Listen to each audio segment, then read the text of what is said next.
nakikita ng Diyos ang iyong mga mabubuting ginagawa. Hindi yan lingid sa Panginoon, nababatid niya kahit na hindi ito makita at ma-appreciate ng mga tao sa paligid mo or even your family.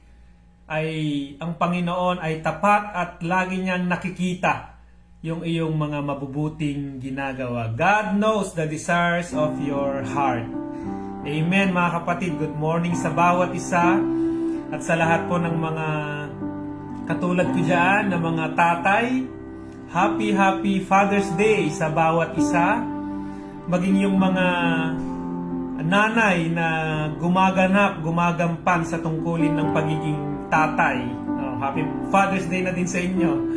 At maging yung mga pastor na tumatayo bilang mga tatay sa bawat churches na kanilang hinahawakan, purihin ng Panginoon sa buhay ninyo.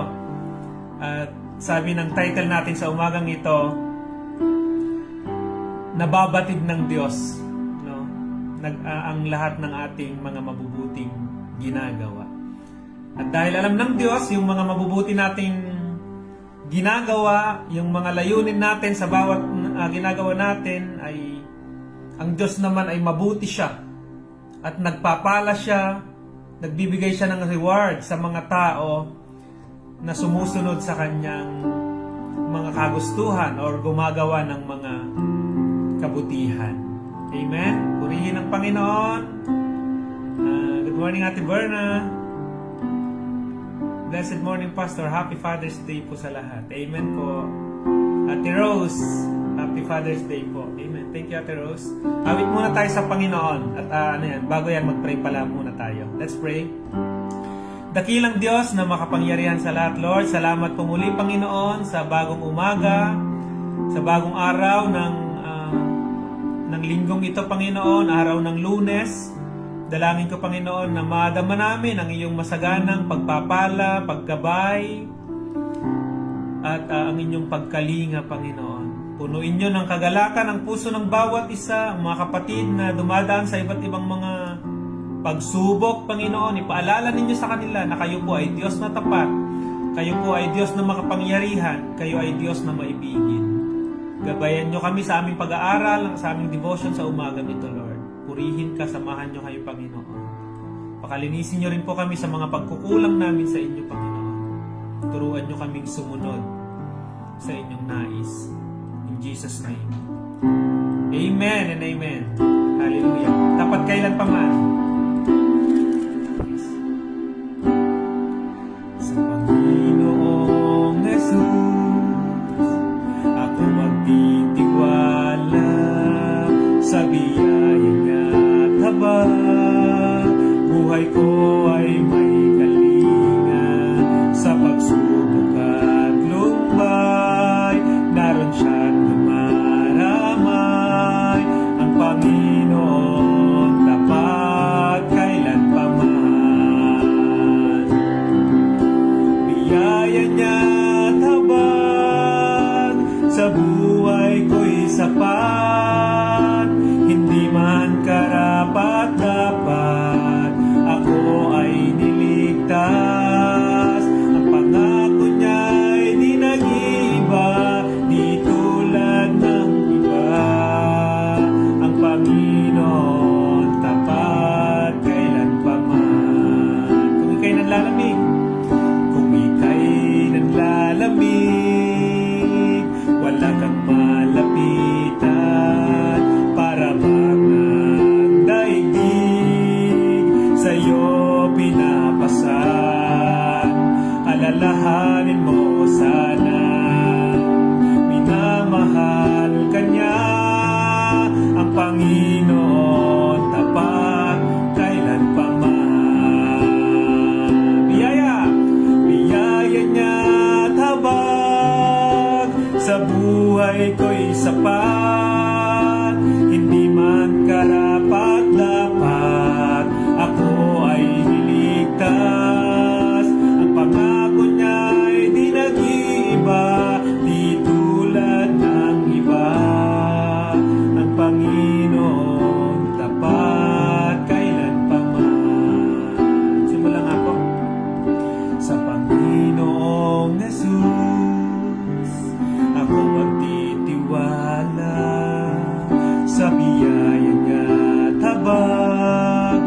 buhay ko ay may kalinga. Sa pagsubok at lumbay, naroon siya't dumaramay. Ang Panginoon tapat, kailan pa man. Kung ika'y naglalamig, wala kang malapitan, para bang daigdig sa'yo'y pinapasan. Alalahanin mo sana, minamahal ka niya. Ang Panginoon tapat, kailan pa man. Biyaya niya tabag, sa buhay ko'y sapat. Hindi man karapat-dapat, ako ay niligtas. Ang pangako niya'y di nag-iba, di tulad ng iba. Ang Panginoon tapat, kailan pa man.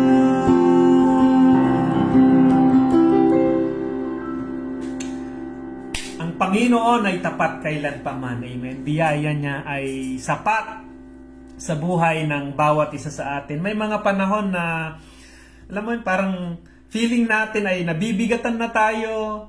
Sabi niya, kung ika'y nanlalamig, wala kang malapitan. Yung feeling mo na para bang ang mundo ay nakapasan na sa'yo. May mga dumadating minsan na mga pagsubok na sobrang bigat at parang hindi natin makaya.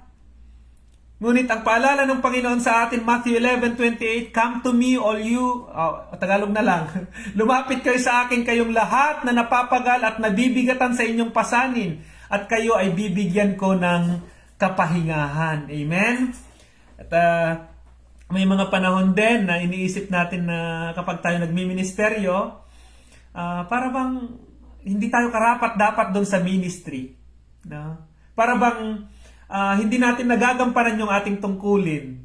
Dumadating yung time sa aming mga pastor na i-assign kami doon sa isang church at mababanggit namin na, "Kuya, hindi naman yata ako karapat-dapat. Hindi ko naman yata nagagampanan yung tungkulin ko bilang isang pastor. Hindi naman yata ako pwede dyan." No? May mga panahon na ganon. Nung ako ay batang pastor, ibig kong sabihin ay from youth minister, at naging associate minister ako, at nung talaga ako na magiging senior pastor naman, ay naisip ko yan na, sabi ko, parang hindi ako pwede dyan, hindi ko magagampanan yung tungkulin na yan, hindi ako karapat dapat dyan, ayaw kong tanggapin. No? Pero ang Panginoon, hindi ka ilalagay doon kung wala siyang gagawin, kung walang tulong na ibibigay sa'yo. Ibig sabihin, inilalagay ka ng Panginoon sa isang sitwasyon para hubugin ka, para tulungan ka na ma-qualify na magampanan mo yung iyong tungkulin. Amen? Ang Panginoon ay hindi siya naghahanap ng gagamitin niya sa ministeryo na qualified, overqualified. No? Ang tinitingnan ng Panginoon ay yung puso ng isang tao if he or she is willing to serve the Lord, to be used by God, to be part of that ministry. At kung nakita ng Panginoon yung desire mo, ang Panginoon ang magpupuno sa iyo, tutulungan ka ng Panginoon na magampanan mo yung iyong tungkulin. Amen. Nabanggit ko kanina, may mga nanay dyan na ginagampanan yung kanilang tungkulin bilang tatay. No? May mga tao dyan, no? Marahil dito, nanonood dito, na hindi naman siya tatay, pero yung kanyang ginagampanan ay parang tatay. Amen? At minsan hindi ito ma-appreciate ng ibang tao. Ngunit, sasabihin ko sa iyo sa umagang ito, ang Diyos ay nababatid niya yan. Nakikita yan ng ating Panginoon. Purihin po ang Panginoon. Good morning po sa bawat isa. Ayan, sige, mag-comment lang po kayo. Nababasa ko po yung inyong mga comment at nagagalak po ang aking puso na kayo po ay naka-join sa umagang ito. Alam niyo, naisip din ni Rahab na hindi siya karapat dapat sa Panginoon sa pagliligtas. Noong nakaraan ay napag-usapan natin yan si buhay ni Rahab. Si Rahab ay isang prostitute at siya ay taga Jericho. Marahil na yung tingin ng ibang tao sa kanya ay marumi yung kanyang pamumuhay at marahil naiisip niya rin na hindi siya karapat-dapat sa paningin ng Panginoon. Pero nung nagpadala ng mga spies, itong si Josue, yung mga may dalawang Israelita na pumasok doon sa Jericho, at tumuloy sila doon sa bahay ni Rahab. Ang ginawa ni Rahab ay kinupkup niya tong dalawang spy na ito, tinulungan niya sila. May mga dumating na sundalo sa bahay ni Rahab at tinanong, meron bang ano dito, pumunta dito, di ba? May nakituloy dito sa iyo na mga sundalo, na mga spy Sabi ni Rahab, may nakituloy nga pero hindi ko sila kilala. Hindi ko nausisa kung sino sila. At nung umalis na yung mga sundalo, at si Rahab naman ay nakipag-usap doon sa mga spy, sabi niya, gumawa ko ng mabuti sa inyo, pwede ho ba na ako, ang aking ama, ina, ang aking mga kapamilya, ang aking sambahayan ay huwag niyo pong papatayin pag nilusog na ninyo itong lugar namin na Jericho, no? At sabi ng dalawang spy, no, sige, gagawin namin yan, kami nangangako, pero ang part mo naman, yung sinasabi mo na family mo, ipunta mo dito sa loob ng iyong bahay at hindi sila hindi sila masasaktan. To cut the story short, si Joshua at ang kanyang mga sundalo, ang mga Israelita, na lupig nila, lumusob sila doon sa Jericho at talagang nasakop nila yung Jericho. Marahil talagang nagkaroon dyan ng matinding labanan, pinatay nila yung mga taga-Jericho, pero nailigtas si Rahab at ang kanyang sambahayan, no, yung mga andun sa loob ng kanyang bahay. At itong si Rahab, alam niyo anong nangyari sa kanya? Nakapangasawa siya ngayon. Ang pangalan ng naging asawa niya ay Salmon. Love story ang pag-usapan natin ngayon. Matthew chapter 1. Punta natin yan. Nakaseries kasi tayo ngayon. Matthew chapter part 6 na yata tayo ngayon. Matthew chapter 1. Ano ba nangyari dyan kay Rahab? Matthew chapter 1 verse 5. Naging anak ni Salmon kay Rahab si Boaz, at naging anak naman ni Boaz kay Ruth si Obed. Si Obed ang ama ni Jesse na ama ni Haring David. Amen. Itong prostitute na ito na nagkaroon ng willingness, ng desire na ilapit yung kanyang sarili sa Panginoon, sa Diyos ng mga Israelita, ay nakapangasawa siya ng isang Israelite. Amen. At anong panahon na yan, bawal talaga sa isang Israelita na mag-asawa ng hindi nila kauri. Itong si Rahab ay hindi ito Israelita, taga Jericho ito. Pero napaka buting bagay na merong isang tao na tumanggap sa kanya.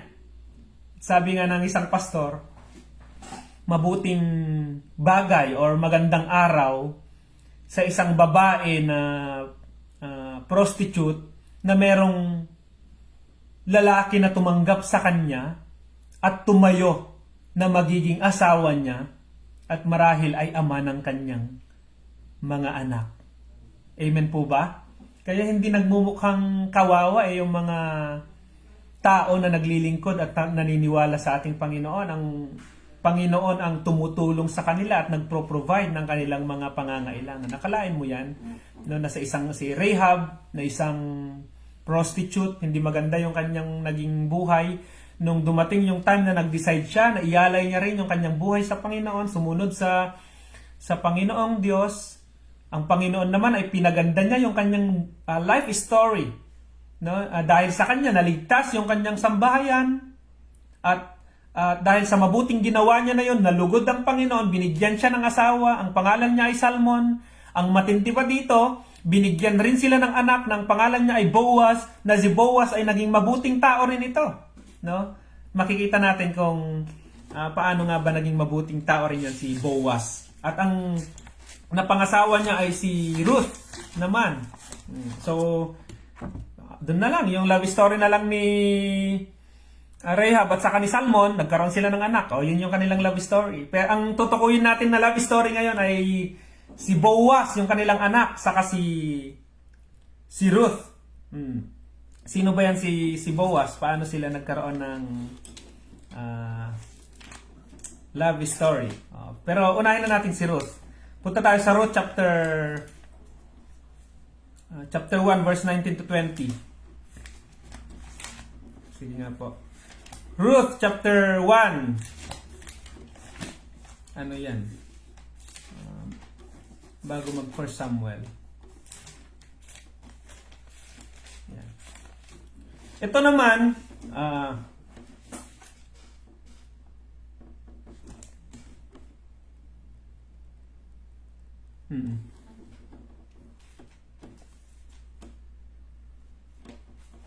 Ruth chapter 1 verse 19 na lang tayo. 19 hanggang sa sumusunod.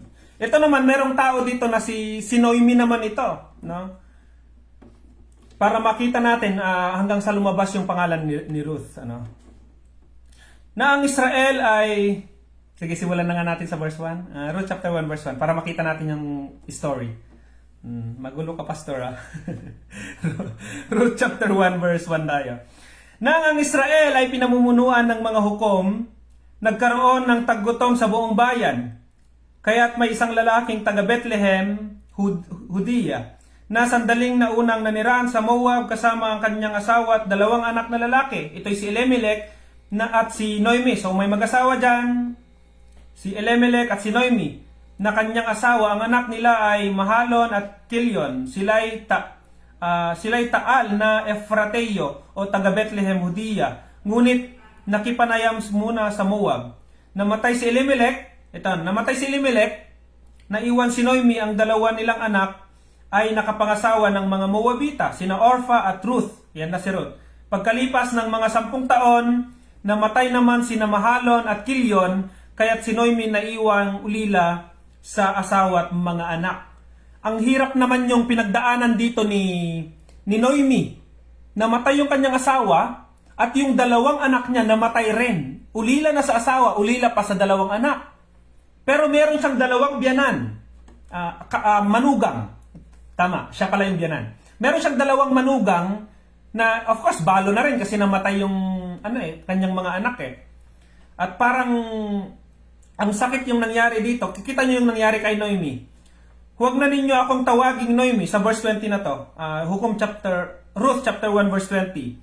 Huwag na ninyo akong tawaging Noemi, ang babaeng mapalad, tugon niya. Tawagin ninyo akong Mara, ang babaeng sawing palad, sapagkat ako'y pinagmalupitan ng makapangyarihang Diyos. Maalwan ang aming buhay ni Elimelech nang lumisan dito. Ngunit ibinalik ako ni Yahweh na walang taglay na anuman.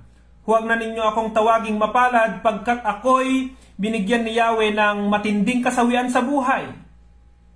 Iyan ang nangyari, kaya mula sa Moab ay nagbalik si Noemi, kasama si Ruth at ang manugang niyang Moabita. Nang dumating sila sa Bethlehem ay sinisimulan ng anihan ang sibada. So, kasi nag-asawa si Ruth sa si Abimelech, umalis sila doon sa kanilang lugar sa Bethlehem. At doon na nakapangasawa ng Moabita itong kanilang mga anak. At noong nabalo na itong si Noemi, namatay yung asawa niya, namatay yung kanyang mga anak, at hindi yan madaling pagsubok sa buhay. At kaya umuwi siya doon sa kanilang lugar sa Bethlehem. Ngunit, ang gusto niyang mangyari dito ay yung kanyang manugang na si Ruth at saka si Orpha ay umuwi na sila sa kanilang tahanan. No? I-disconnect niya na. Dahil ang tingin na ni Noemi sa kanyang sarili ay hindi siya mapalad, wala nang meron sa kanya. Wala na siyang ari-arian. Wala nang maaasahan pa itong 2 niyang manugang na kahit na magkaanak pa siya, hindi na pwede. Andyan yun eh.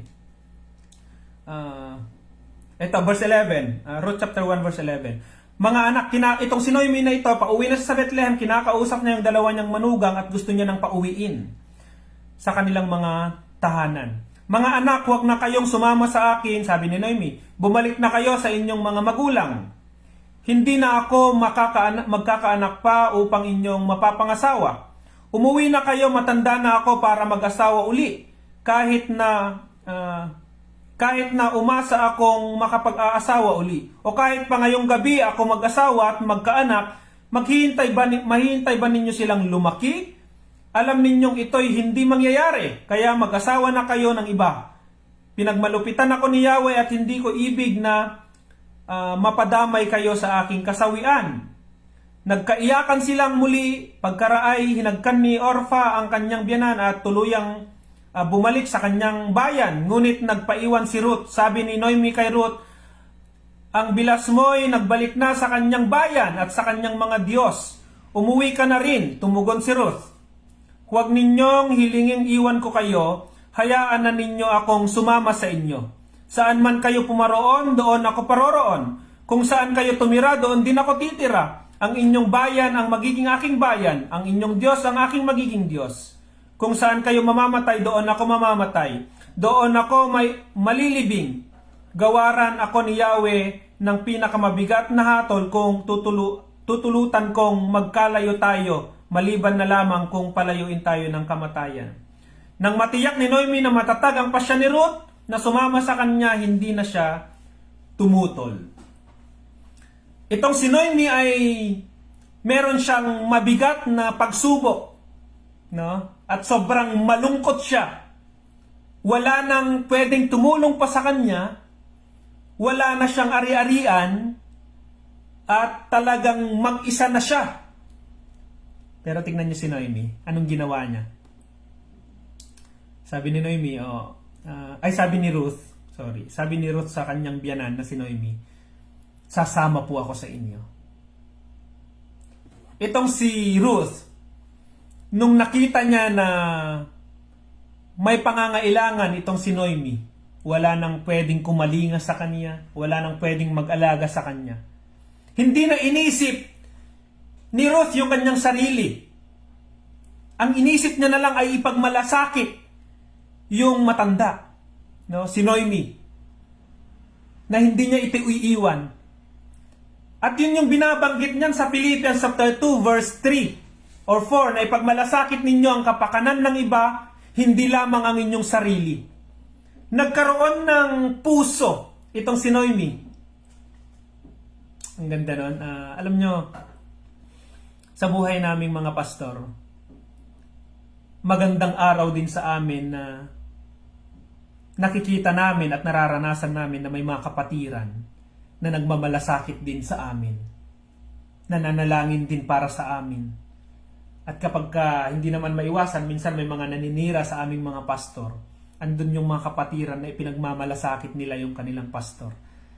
At nakatingin sila sa pangangailangan din ng pastor. Sabi nga, andun sila, tumutulong sila sa ministry, pero ipinagmamalasakit din nila at ipinagmamalasakit din nila yung minister. At isang magandang araw yon sa buhay ng isang pastor na mayroong mga kapatid na nagmamalasakit sa kanila sa amin. Isang mabuting bagay din na bilang isang lingkod ng Panginoon ay meron tayong puso ng pagmamalasakit sa iba. At ang Panginoon nakikita niya yung puso mo at yung ginagawa mo na pagmamalasakit sa iba. Kita nyo yung buhay noon ni Cornelio, na habang nagpipray itong si Cornelio, may dumating na anghel. Ang sabi ng anghel, Cornelio, kinalugdan ng Diyos ang iyong pananalangin at pagtulong sa iba. Nakikita talaga yan ng Panginoon. Amen po ba? At itong si Ruth, nagkaroon siya ng puso na wala na siyang maaasahan. Alam niyo yung tutulong siya kay Noemi na wala na siyang kickback bang tawag doon. Wala na siyang makukuha eh. Walang-wala na itong si Noemi. Dati mayaman itong si Noemi.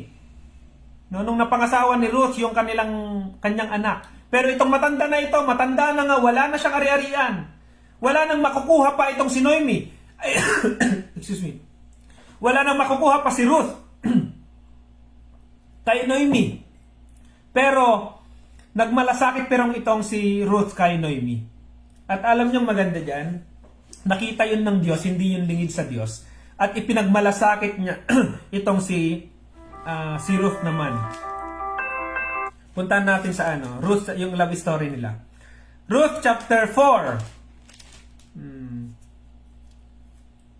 Ito. Si Elimelech, ang nasirang asawa ni Noemi, ay may isang kamag-anak na ang pangalay Boaz. Ito na. So, umuwi na itong si Noemi at saka si Ruth sa Bethlehem. At merong tao doon na ang pangalan niya ay Boaz. Mayaman ito at makapangyarihan. Isang araw sinabi ni Ruth kay Noemi, pupunta po ako sa bukid at mamumulot ng mga uhay. na naiiwan ng mga gumagapas doon, ako sa may doon ako sa may likuran ng sino mang papayag. So, mahirap yung kanilang buhay nung bumalik sa Bethlehem itong si Noemi at saka si Ruth. Marahil mapapaisip kaya ito si Ruth na tama kayong decision ko na samahan itong matanda na ito. Wala naman pala talagang ari-arian dito. Hindi po, no? Hindi ganoon yung inisip ni Noemi. Si Ruth. Nung nagmalasakit itong si Ruth kay Noemi, totoong pagmamalasakit 'yon. Wala siyang makukuha, wala siyang mapapala, pero sa tingin ng mundo ay ganon, wala siyang mapapala. Pero sa tingin ng Diyos meron 'yan, no? Nagmalasakit pa rin. At nung andun na sila sa Bethlehem, kumilos na itong si Ruth. Sabi niya, punta ako doon sa mamumulot ako ng mga matitira. Sa Ilocano kasi yan, agtudtud eh. Yung mga kapag halimbawa may nag-aani, halimbawa mais, nag-aani ganyan, naani na yung mais. Tapos siguro maaaring susunugin na yung pinagpitasan ng mais. Doon ka papasok ngayon. Ikaw naman, mamumulot ka yung mga natira na mga mais, hindi nila napulot or naiwan, sa'yo na yon. At yun yung ginagawa ni Ruth ngayon, namumulot siya. At alam niyo kung saan siya namumulot? Doon sa palayan or taniman ni Boaz. Okay? Doon na nag-start at nagkita sila. Kita niyo to. Sumagot si Noemi, sige ikaw ang bahala anak. Kaya si Ruth ay nagtungo sa bukid at namulot ng mga uhay. Kasunod ng mga gumagapas, ang napuntahan niya ay bukid ni Boaz. Amen? Sa darating naman si Boaz mula sa Bethlehem, sumainyo si Yahweh, ang bati niya sa mga gumagapas. Pagpalain naman kayo ni Yahweh, tugon nila. Pagkatanaw kay Ruth, itinanong ni Boaz sa katiwala, sino ang babaeng iyon? Ayan na. So, sumagot sila, siya po ang Moabitang kasama ni Noemi nang umuwi rito mula sa Moab, sagot ng katiwala. Nakiusap po siyang makapamulot ng nalaglag na mga uhay. Pinayagan ko naman, kaya't maagang-maaga pa'y naririto na siya. Katitigil lamang niya para magpahinga sa sandali. Nilapitan ni Boaz. First step. Ayun, yung mga mga manliligaw dyan minsan mga pagkatingin pa lang, maganda siya. At kikilalanin na yan. Kaya minsan nagtatanungan din kami sa may time yata na isang fellowship namin dito sa Church of Christ Taiwan na napag-usapan namin yung tungkol sa love na yan, na paano nanligaw yung asawang lalaki doon sa asawang babae o yung boyfriend, paano niya niligawan yung kanyang girlfriend. At tuwang-tuwa kami kasi nagkaroon dyan ng kwentuhan. At alam ko meron din sa inyo, sa amin ding mag-asawa, meron din kaming kwentuhan kung paano nagsimula yung aming love story. At ito ang nangyari dito. Si Noemi si Ruth ay wala na sang asawa kasi namatay na yung kanyang asawa, nabalo siya at masakit na part yon sa buhay ng isang babae na mawalan ng asawa. Pero ang Panginoon ang naglaan, no? At ito nga si Boaz na isang mayaman, isang mabait, isang mabuting tao.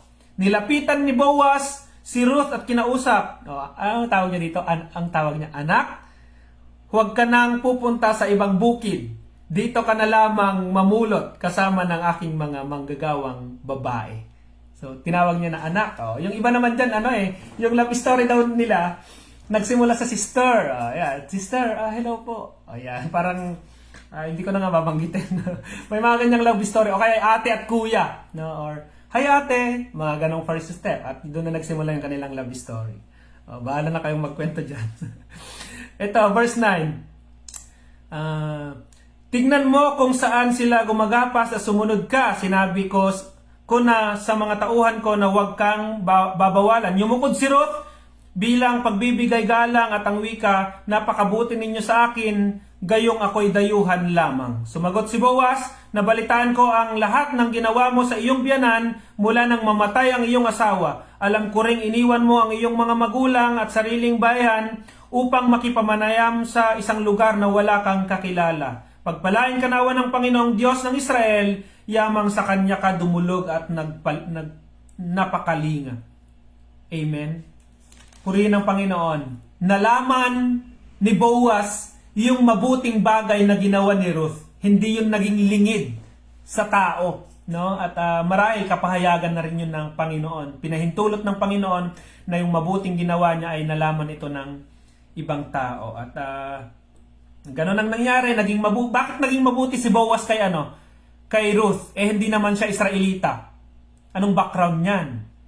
Ang nanay kasi ni Boaz, si Rahab, na hindi rin Israelita. Taga Jericho siya. Siya yung tumulong sa mga Israelites. At nakapangasawa, si Rahab, ang napangasawa niya ay si Salmon. So sila yung kanilang magulang ni Boaz. Kaya napalaking mabuting bata ito, si Boaz. At naging mabuting tao rin siya kahit sa hindi niya kauri.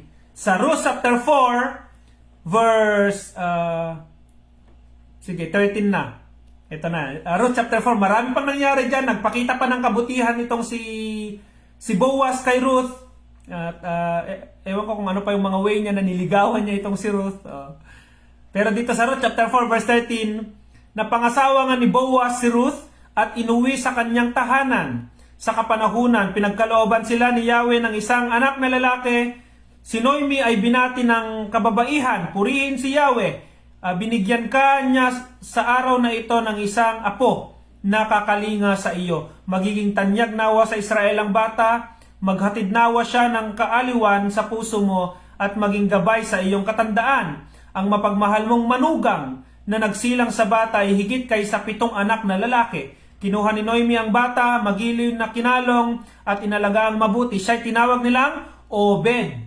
Balanay sinabihan niyang nagkaapo ng lalaki si Noemi, si Obed, ang ama ni Jesse na ama ni David.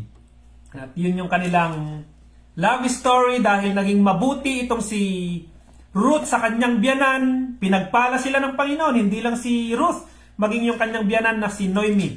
Kaya ang naging talaan dyan, sa Matthew chapter 1 verse 5, naging anak ni Salmon kay Rahab si Boaz, at naging anak naman ni Boaz kay Ruth si Obed. Si Obed ang ama ni Jesse na ama ni Haring David. Naging anak ni David si Solomon sa dating asawa ni Uriah. So, ang lola ni Haring David ay si Ruth.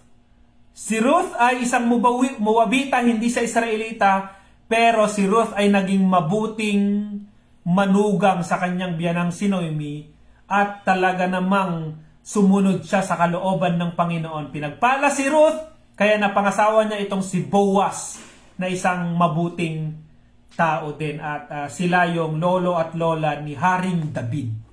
Amen po ba? Ang ganda ng ng kwento na yan. Sa Matthew may mga pangalan din na nababanggit at dinadaanan na lang natin na binabasa, pero magandang bagay rin na makita natin kung paano sila ginamit ng Panginoon, kung paano sila binago ng Panginoon. At sa atin din, yung mga pangalan natin ay nakalista na doon sa talaan ng pamilya ng ating Panginoong Hesus. Tayo ay kabilang na sa pamilya ng ating Panginoon. At bilang mga lingkod ng Panginoon ay gumagawa na rin tayo ng mga kagustuhan ng Panginoon, mga mabubuting bagay. Amen. Mas pinipili na natin gumawa ng mabuti kaysa gumawa ng masama. Kapag may dumating na pagsubok sa ating buhay, tinitingnan na natin iyon na blessing. Amen? Hindi na siya negative yung pagtingin natin, kundi positive na. Nababanggit mo na nangyari sa akin ito, may layunin ng Panginoon, at merong mabuting gagawin ng Diyos at ipapakita sa akin. Amen po ba? Purihin po ang Panginoon at yan, salamat sa atin pong Panginoon. Napakabuti niya, gumagawa siya ng mga kwento, kanya-kanyang kwento sa ating mga buhay na pwede naman nating itong i-testimony. At kapag naranasan talaga natin yung mga pangyayari na yon, kapag meron namang nagpa-advise sa atin, madali na lang natin na i-encourage sila. At kapag may dumating na pagsubok sa atin, mas matibay na tayo. Kasi meron tayong mga pagsubok na pinagtagumpayan. May mga laban tayo na ang Diyos ang nagpanalo sa atin. Kaya wag tayong susuko, anuman yung pinagdadaanan natin ngayon, anuman yung nararanasan natin ngayon, God is faithful. God is always with you. Tandaan mo lagi yung pangako ng Panginoon. Sabi ng Diyos, I will never leave you nor forsake you. Purihin po ang Panginoon at hindi ko na kayo mababati isa-isa. Nababasa ko yung inyong mga message at nakikita ko yung inyong mga pangalan dito sa live na ito at ako ay napupuno ng kagalakan. Ang makita kayo dito, isang pagsuporta sa gawain ng Panginoon at encouragement sa isang pastor na katulad ko na nagsishare ng salita ng Panginoon through live. Salamat po at pagpalain kayo ng ating Panginoon. Let us pray. Dakilang Diyos na makapangyarihan sa lahat. Purihin ka, Panginoon, sa buhay ng mga kapatid na nakasama ko ngayon, nakinig sa inyong mga salita. Salamat sa pagpapaalala ninyo sa amin na kahit na ang dami naming mga pinagdadaanan minsan, nakahirapan, mga pagsubok, lagi pa rin kayong mabuti. Mas matimbang pa rin yung pagpapala ninyo, Panginoon. Yung paggabay at pagsama ninyo sa amin, Panginoon. Yung pag-iingat ninyo sa amin, Panginoon. Mas matindi pa rin yung pagmamahal na ipinagkakaloob, pinapadama ninyo sa amin. Lord, salamat Panginoon sa panahon na may mga pinagdadaanan kami at kasama ka namin, Panginoon. At may layunin ka, Panginoon. Salamat sa buhay ng bawat isa. Ano man ang kanilang gagawin ngayon, papasok sa trabaho, pupunta sa bukid, Panginoon, magpapahinga. Dalangin ko po, Panginoon, na kayo po ang gumabay at tumulong sa kanila. Lord, patuloy ko pong ipinagpipray ang fast recovery, Panginoon, ng aming kapatid, si Sister Lisa, dyan sa may bandang Naili, Panginoon. Purihin ka sa kanyang buhay at pagpapala na na-meet namin siya kahapon, Panginoon, sa Naili Park, Panginoon. Dalangin ko na ipagkaloob niyo ang lahat ng kanyang pangangailangan at gayon na rin si Kuya Charles, Panginoon, pagpalaan niyo rin po siya. Kayo na rin, Panginoon, pinagpipray ko si Ate Maricel, Panginoon, Lord. Patuloy din na pagalingin niyo siya, fast recovery din, Panginoon, ang kanyang maranasan. At salamat, Panginoon, dahil may nangyari man, Panginoon, na aksidente o God, ay iningatan niyo siya at iniligtas, Panginoon, sa anumang mas malalang pinsala, Panginoon. At muli, pinaalala niyo rin sa buhay ng bawat isa sa amin na life is short, hindi namin alam kung ano yung mangyayari sa amin bukas, mamaya, Panginoon, kung kailan mo kukunin yung buhay namin. Pero salamat dahil inihahanda mo kami, dahil darating naman talaga yung panahon na kami po ay haharap sa inyong luklukan. Sa langit na bayan kami makikipanahan, Panginoon. Salamat po, Panginoon, purihin ka. In Jesus' name we pray. Amen and amen. Morning sa bawat isa. Blessed Monday. See you bukas po, 6:30 in the morning. Bye-bye.